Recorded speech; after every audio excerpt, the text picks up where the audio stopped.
প্ৰথমে মই NB news আৰু সকলো দৰ্শকলৈ বহু শুভেচ্ছা জ্ঞাপন কৰিলোঁ কাৰণ এনবি নিউজৰ যিখিনি মৰম আদৰ আমিও পাবলৈ সক্ষম হৈছোঁ তাৰ বাবে মই এনবি নিউজৰ পৰিচালন সঞ্চালকৰ পৰা আদি কৰি সকলোলৈ মই ধন্যবাদ আৰু কৃতজ্ঞতা জ্ঞাপন কৰিছোঁ।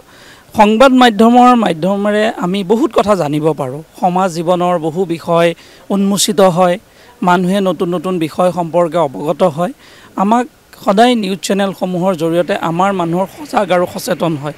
এনেকৈ এনবি নিউজে যাতে ভৱিষ্যতে অসমীয়া জাতীয় জীৱনত এনেকৈ বিভিন্ন ধৰণে ৰাইজক সজাগ সচেতন কৰি আগবঢ়াই লৈ যাওক তাকে মই কামনা কৰোঁ। প্ৰথমে সমীক্ষণৰ মই সকলো মুখ্য সম্পাদককে আদি কৰি সকলোলৈ মোৰ শুভেচ্ছা অভিনন্দন জ্ঞাপন কৰিছোঁ, যিহেতু এখন নতুন সামাজিক আৰু ৰাজনৈতিক বাৰ্তা আলোচনীখন উন্মোচন কৰাৰ আজি শুভ দিন।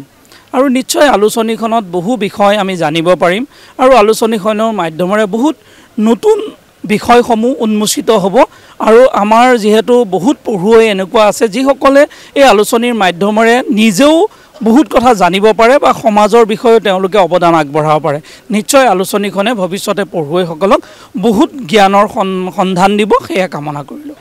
প্ৰথমে মই এনবি নিউজ আৰু সকলো দৰ্শকলৈ বহু শুভেচ্ছা জ্ঞাপন কৰিলোঁ কাৰণ এনবি নিউজৰ যিখিনি মৰম আদৰ আমিও পাবলৈ সক্ষম হৈছোঁ তাৰ বাবে মই এনবি নিউজৰ পৰিচালন সঞ্চালকৰ পৰা আদি কৰি সকলোলৈ মই ধন্যবাদ আৰু কৃতজ্ঞতা জ্ঞাপন কৰিছোঁ। সংবাদ মাধ্যমেৰে আমি বহুত কথা জানিব পাৰোঁ। সমাজ জীৱনৰ বহু বিষয় উন্মোচিত হয়, মানুহে নতুন বিষয় সম্পৰ্কে অৱগত হয়। আমাক সদায় নিউজ চেনেলসমূহৰ জৰিয়তে আমাৰ মানুহৰ সজাগ আৰু সচেতন হয়। এনেকৈ এনবি নিউজে যাতে ভৱিষ্যতে অসমীয়া জাতীয় জীৱনত এনেকৈ বিভিন্ন ধৰণে ৰাইজক সজাগ সচেতন কৰি আগবঢ়াই লৈ যাওক তাকে মই কামনা কৰোঁ। প্ৰথমে সমীক্ষণৰ মই সকলো মুখ্য সম্পাদককে আদি কৰি সকলোলৈ মোৰ শুভেচ্ছা অভিনন্দন জ্ঞাপন কৰিছোঁ, যিহেতু এখন নতুন সামাজিক আৰু ৰাজনৈতিক বাৰ্তা আলোচনীখন উন্মোচন কৰাৰ আজি শুভ দিন।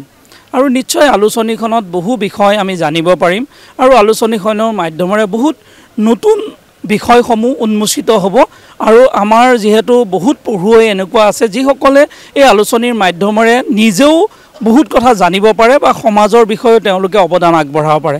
নিশ্চয় আলোচনীখনে ভৱিষ্যতে পঢ়ুৱৈসকলক বহুত জ্ঞানৰ সন্ধান দিব, সেয়া কামনা কৰিলোঁ। প্ৰথমে মই এনবি নিউজ আৰু সকলো দৰ্শকলৈ বহু শুভেচ্ছা জ্ঞাপন কৰিলোঁ কাৰণ এনবি নিউজৰ যিখিনি মৰম আদৰ আমিও পাবলৈ সক্ষম হৈছোঁ তাৰ বাবে মই এনবি নিউজৰ পৰিচালন সঞ্চালকৰ পৰা আদি কৰি সকলোলৈ মই ধন্যবাদ আৰু কৃতজ্ঞতা জ্ঞাপন কৰিছোঁ।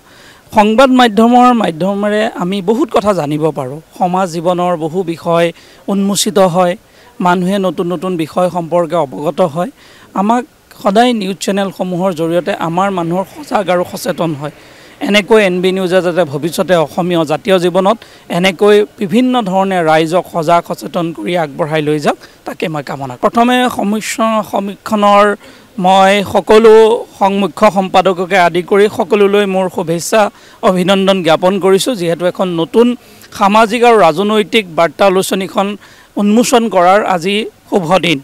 আৰু নিশ্চয় আলোচনীখনত বহু বিষয় আমি জানিব পাৰিম আৰু আলোচনীখনৰ মাধ্যমেৰে বহুত নতুন বিষয়সমূহ উন্মোচিত হ'ব আৰু আমাৰ যিহেতু বহুত পঢ়ুৱৈ এনেকুৱা আছে যিসকলে এই আলোচনীৰ মাধ্যমেৰে নিজেও বহুত কথা জানিব পাৰে বা সমাজৰ বিষয়ে তেওঁলোকে অৱদান আগবঢ়াব পাৰে। নিশ্চয় আলোচনীখনে ভৱিষ্যতে পঢ়ুৱৈসকলক বহুত জ্ঞানৰ সন্ধান দিব, সেয়া কামনা কৰিলোঁ।